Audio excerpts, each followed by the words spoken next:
గత 3 రోజుల నుంచి శ్రీ వాసవి కన్యకాపతి దేవాలయం బ్రాహ్మణవాడి యందు దేవీ నవరాత్రులు ప్రారంభమైనవి. ఈరోజు లక్ష్మీదేవి రూపంలో అమ్మవారు దర్శనం ఇవ్వడం జరుగుతున్నది.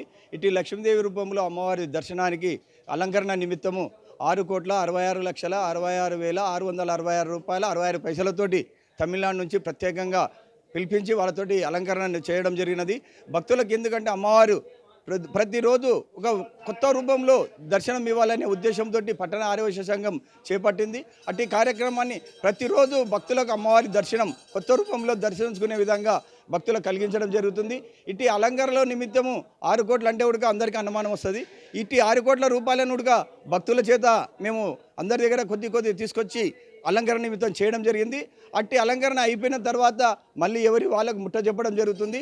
లక్ష్మీ ప్రసాదం లాగా లక్ష్మీ కాయిన్ అమ్మవారి దగ్గర పూజించబడ్డ కైన్ మాత్రము ప్రతిరోజు ప్రతి మంది ఎంతమంది అన్నారని వాళ్ళందరికీ పూర్తిగా ఆ కైన్ ఉచితంగా ఇవ్వడం జరుగుతుంది.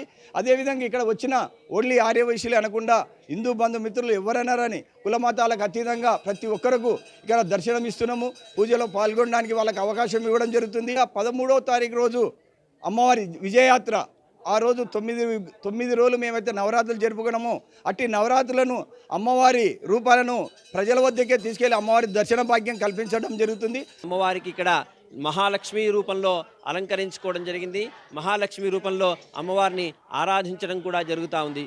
ప్రధానంగా భక్తాదులందరికీ కూడా పాలమూరు పట్టణమనే కాదు వచ్చిపోయే భక్తాదులందరికీ కూడా సుఖ సంతోషాలు కలగాలి, భక్తులందరూ కూడా ఐశ్వర్యంతో ఉండాలి, ధనకనక వస్తువాహనాలు వాళ్ళ ఇంట్లో ఉండాలనేటువంటి సంకల్పంతో పట్టణ ఆర్యవైశ్య సంఘం వారి ఆధ్వర్యంలో ఈరోజు సాయంత్రం మహాలక్ష్మి పూజను కూడా నిర్వహించడం జరుగుతూ ఉంది.